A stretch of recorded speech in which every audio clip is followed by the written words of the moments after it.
Welcome to the On-Premise IT Roundtable podcast, the only show that dares to be both on topic, or on-premise, and on location, on premises. Each time we meet, we bring together IT luminaries to discuss a single concept, or topic, or premise. In this episode, we're taking a look at words. You know, some people think that words should be used very strictly and very specifically, and marketing has a tendency to use words wrong. And those people feel that, as our good friend Justin Warren once famously shouted in a presentation, words mean things. But you know what? He's wrong. Words don't mean things. Words mean whatever we want them to mean, and it's perfectly fine to use them for whatever you want.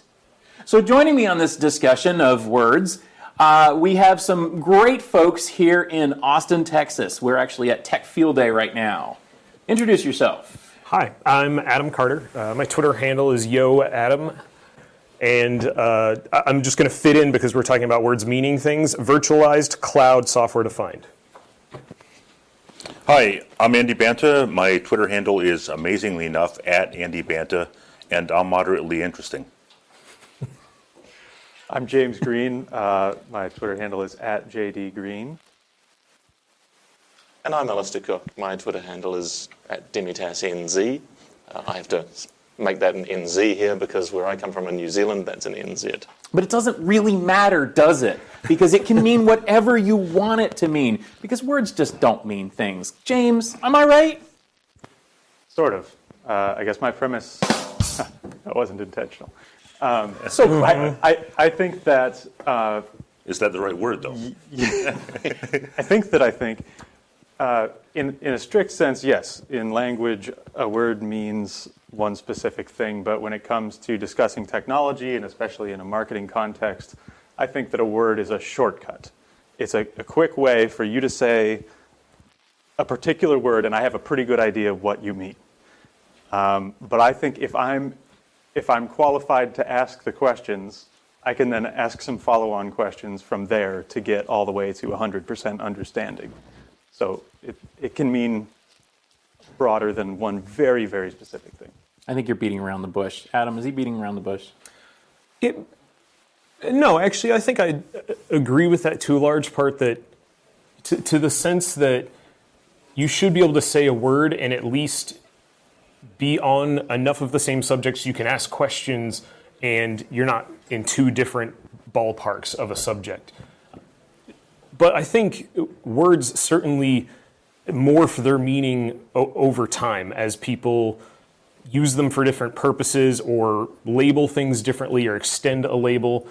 And there's this annoying spectrum, though, where you can take a word too far to the point that it doesn't mean anything anymore. And then yes, you can eventually ruin it, and it really doesn't mean anything anymore. A good example, I would say, is for a while there, I swear everyone labeled everything as virtualized, whether it had anything to do with like hypervisors and virtualization or not. Every storage was virtualized, no matter how much it wasn't. Everybody, and for a while that tag meant more, and it was reasonable to apply it. Eventually, people apply it so broadly that you start to wonder, okay, I don't even get what you're talking about now. Can you explain the whole thing all over again? Because the word virtualized just lost its meaning. You took it too far. Well, virtualized just means not real, so we're good. Yeah, we're good. It can mean virtually anything. Yeah, so it can mean whatever you want it to mean. I think it's actually been reined in. I mean, it feels like that word isn't quite so ruined as it used to be, but there's certainly other words in the industry. Well, Yes. cloud certainly means nothing. My favorite is software defined. So Yep. software defined had a very specific and strict meaning in networking contexts, and then it became sort of nothing. It meant basically software. So why are we putting two words on this? Who knows? No, I think the thing is you're all describing the problem. The problem is that words do mean something, and that a lot of people try and use whatever the fashionable word is, try and apply it. So software defined is fashionable, so everything is software defined even if it isn't. That's the problem. The words software defined in a particular context have a particular meaning. And context is really important to this. We had a discussion earlier today about hardened. In a security context, it has a specific meaning. In metallurgy, it has a particular meaning. The two don't have to match. So context is important, but within a particular context, words must have meaning because we use them for communication. If I say that an elephant is about to walk into the room, it means a very different thing to a cat about to walk into the room. It absolutely is important that these meanings are respected. They often aren't respected. Well, so there's an elephant in the room here. No, actually, there's not. I just had to jump in there because, of course, that can mean other things too, right? There is some idiom to it as well as context.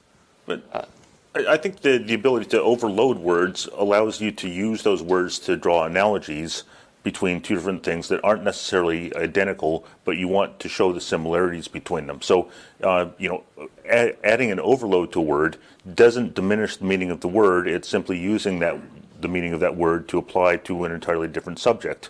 At the same time, especially in technology, certain words do mean very specific things. Where if I'm talking to somebody about iSCSI and they can't get the distinction between a connection and a session, then they're two entirely different things. But if you really don't understand what you're talking about, you can attempt to use them interchangeably and be very wrong. Well, in technology, words do tend to mean things, right? I mean, if you've got a target or initiator. I thought you brought us here because we're distinguished technologists, Stephen. Well, we are distinguished technologists, but frankly, what we're really talking about is marketing. And I think that that's the real issue here, is that it's not that words don't mean things. It's just that in a marketing context. If it's marketing, I'm sorry. It's all out the room. Yeah. But here's the thing. I was going to say that, especially when you're talking about like a protocol or something like that, there are words and they have to be super strict. They have to be super strict in their meaning. But there are words that what we're talking about when we say that word absolutely can morph over time. I think I wanted my head to explode that I heard, frankly, it was a rumor that the definition of literally in some dictionaries has actually come to mean figuratively also. And that's absolutely a word being bent by the way people use it, but in a way people seem to understand, or the way people are misusing it, but they do it so much that it's understood anyway, and so it still works. And so let me give you an example from the technology. Awesome? Yeah, I mean, that means good. I say it way too much. Or how about when I store some data on my SAN? People know what you mean. You might be wrong saying it that way, but people know what you mean because we've abused the word to the point where it makes sense. Yes, you can store data on networks now. Right. We store data on networks. I heard somebody say one this morning that showed me a good example. Somebody was talking about the phone home capabilities of their system, and I was like, wait a minute, we haven't used phone home on a system in I don't know, over a decade. Yet we're all using those words to describe something that has nothing to do with phoning home at this point. They're all, internet-based telemetry systems or something like that. That's true. I mean, but those words still work perfectly, and everybody in the room knew exactly what he was saying. We used a similar analogy a while ago. And you can also just throw in shit at the end of whatever, and people will understand whatever it means when you say it. So there's anachronisms, right? Like the floppy disk icon that means save, even though no one's ever seen a floppy disk. There's, technical terms that have to mean things, but that sometimes escape into the broader consciousness and then mean something that they don't mean. And then there's marketing. And that's really what I want to get to here. And that is the question that, why do we name things? Okay, let's get philosophical here. Why do things have names? Things have names so that people can understand what they are. So, if I call elephant a horse, that doesn't make it a horse, but perhaps that could help contextualize it with people. Perhaps if I said like a big gray horse with a long nose, yes, I'm using that word incorrectly, but it's actually helpful to do that, and that's sort of the essence of marketing, isn't it? To figure out how to describe things that are hard to understand in a way that consumers can understand. That's the positive side. Or how to fool people into buying something they don't need, which is maybe the negative side. So from a marketing context, and especially a tech marketing context, words can be very helpful, right? I mean, and they can be a little bit fluid if it leads to the right outcome. So this is where the challenge is that marketing will catch on to whatever the popular word is and apply it everywhere, as it did with virtualization. it doesn't mean the thing that virtualization is being applied to isn't a good thing and an important and a useful thing, but it's still a misuse of the word. So while I agree that, yeah, there's some value in having these, I mean, language changes, words change meaning absolutely over time. But I think there is a tendency to corrupt the use of words that is just trying to shortcut things. That correctly describing the value of the thing that has had the wrong word applied to it would be better for us. It would more clearly describe the value of the thing. If I'm saying that I'm software-defined storage because I'm actually just software that runs on top of commodity servers, and I might not actually be software-defined. I may also say that I'm software-defined storage because I have an API that you can connect to me and configure me through. But I might be running on a dedicated piece of bespoke hardware. Two different definitions of software-defined that have very different implications. So a more thorough description is more useful than misusing a common term. Yeah, and it's when people started using the term software-defined storage, I believe I actually tweeted out that I've been software-defining storage for 25 years now. As has most of the industry. If Exactly. that's what, if it means software, Right. you know. Yes. But if it means something more, and it was frustrating to me to see that that people were using this term in a way that was clearly missing the point. But eventually, I suppose, even I have to throw in the towel. Well, so I think one hard part about this is there's this subjective line. I don't know that I could come up with a concrete way to define it. I think I know it when I see it, but what I would define crossing the line or not might be different than the next person. But whether we agree on where the line is, I think there's efforts where people use a term because they are trying to communicate to the people interested in that solution type that this is a solution you should look at. And so it actually does apply. It's maybe different, it's maybe stressing the term a little, but it's being used because that's what solution the customers are looking for. And then I'm going to tag this name on it because it's got massive search results, every VC loves this name, etc. Mm-hmm. And it's really hard to define the difference between the two. I certainly see both going on. Software-defined was probably one of the worst I remember. It was absolutely atrocious how many things, even things that weren't software-defined storage, people just started putting it at the front of almost anything you could think of that had nothing to do with it. It got really ridiculous. But somewhere in there probably were some solutions that frankly were actually good software-defined solutions. Yeah. And they didn't call themselves that because they didn't come up with the term, and they should start calling themselves that so customers realize, oh, that's an interesting solution I should look at. Yeah. It's such a subjective line between did you do it in a useful way or did you abuse it to get on a bandwagon? Yeah, and I guess that's the real problem here is if marketers are using things in a malicious way to confuse the customer or just to rebrand what they have as the cool new thing, then certainly that's evil. But if they're using it in a positive way and challenging, maybe challenging customers to take a look at it, maybe that's not so evil. But still evil because, of course, marketing. Yeah, so I think what I consider to be a fairly lazy answer to it is that I can convey a lot of information about a particular product by using an adjacent term to it, so something that's close to it. It may well be that the particular use cases, as we talked this morning about a monolithic storage array that was described as scale out because you could add additional processor nodes inside it and therefore it was scale out, but I never thought of it as scale out. You can call it scale out and it describes some of its behavior, but it doesn't fit with what most of us think of as a scale out storage system, which is the loosely coupled add whole nodes with more storage. I find that kind of difficult. That there is a deeper understanding that's required that the cliche that conveys the meaning to an idiot isn't sufficient because we're talking about fairly complex things.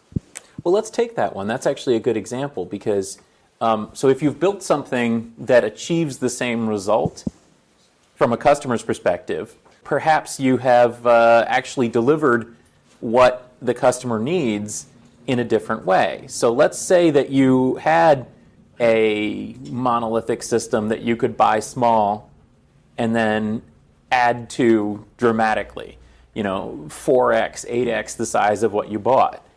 Is it so wrong?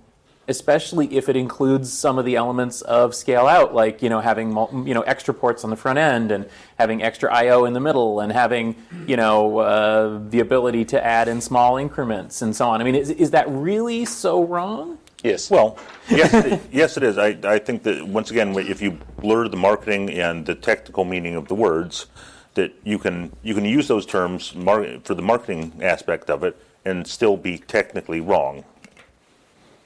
But you're also selling on a buzzword rather than selling on a functionality.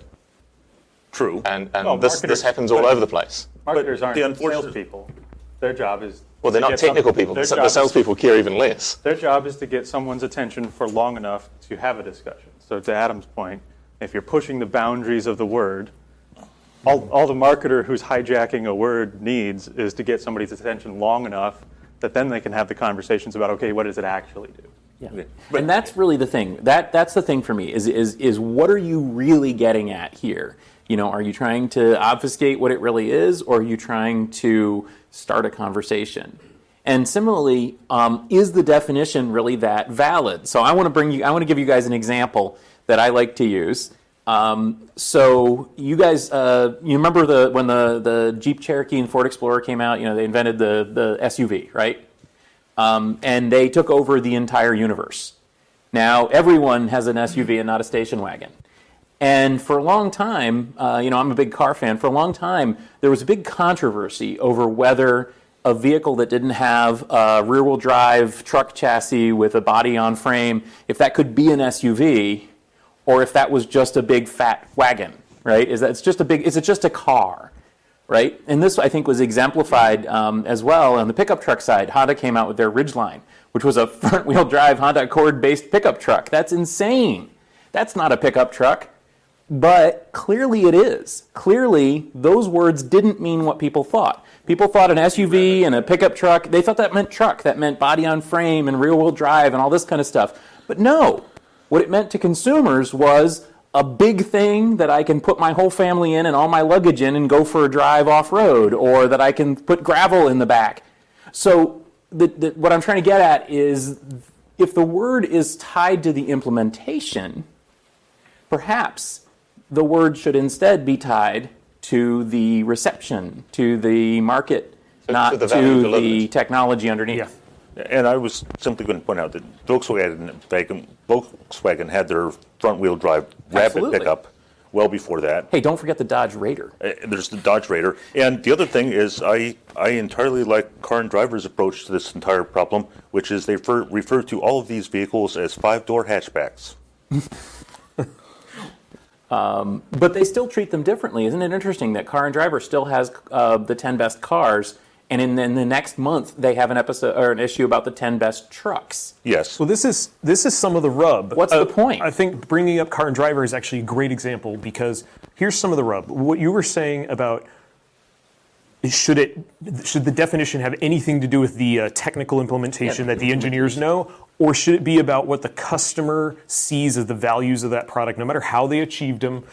I prefer defining stuff by how the customer value goes, but there's also these needs where somebody's trying to do some sort of analysis and keep it as even as possible, somebody like Car and Driver, and they're going to get into this messy argument about, okay, which one of these do we call trucks and which ones of these do we call sedans and which ones. So they write a definition that's really concrete because they have to. Not because it's actually that it's useful only to consumers to the point that they can help describe these systems to consumers and help them make choices. But they still are almost arm twisted. Car and Driver has to have some categories, or else they just lump everything into one big category and be like, these are things that move. Vehicle and driver. The thing in this to me is, do we need to have the same word that describes the value delivered, the function delivered, and the architecture? And I don't think we should. We should be using different words for those things. And using a word that describes an architecture and conflating it with the value it delivers is a mistake. But what happens? You can deliver that value with a different architecture. But what happens if the architecture word becomes the value word in the minds of the consumers? That happens all the time. And it does. Oh, I know. Consumers are lazy on this, and they want the simplest and preferably catchiest words to describe the value. But And I also think the term sports utility vehicle was a stupid way to actually attempt to put the word Oh sports, my gosh, yeah, what a horrible name. sports Just- into a station wagon. Yeah. And the other comment from Car and Driver along the same lines was that anything taller than a Subaru Forester was an SUV, and anything shorter than a Subaru Forester was a station wagon. So what's a Subaru Forester? Betwixt between. Crossover. Crossover. Got it. Thanks. Yeah, exactly. So, and it's funny. So, like, I drive. We've got a Ford Flex, which is supposedly a car, but it's literally the same vehicle as the Ford Explorer, which is definitely not a car. So, what is that? And both of them are the same as the Ford Taurus. It's a Ford, Steve. Yes, it's a Ford. I know. I'm sorry. I apologize. It's a vehicle. Yes, but is it really a Ford? Does that mean anything either? Anyway, so on that note, so what have we decided? Do words mean things? Yes. No. Maybe. Yes, but people change that meaning all the time. You guys are leaving me in the lurch. I have no idea. I'm going to get back to it. I'm going to say that words don't mean things necessarily. Words don't have some intrinsic law about them. And since I'm the host, I get to have the final word. There are no word police. Words can mean what we need them to mean. Hopefully people don't wrap them around marketing messages too horribly that it makes us crazy. But it's really a gray area. It's not on or off. It's not black or white.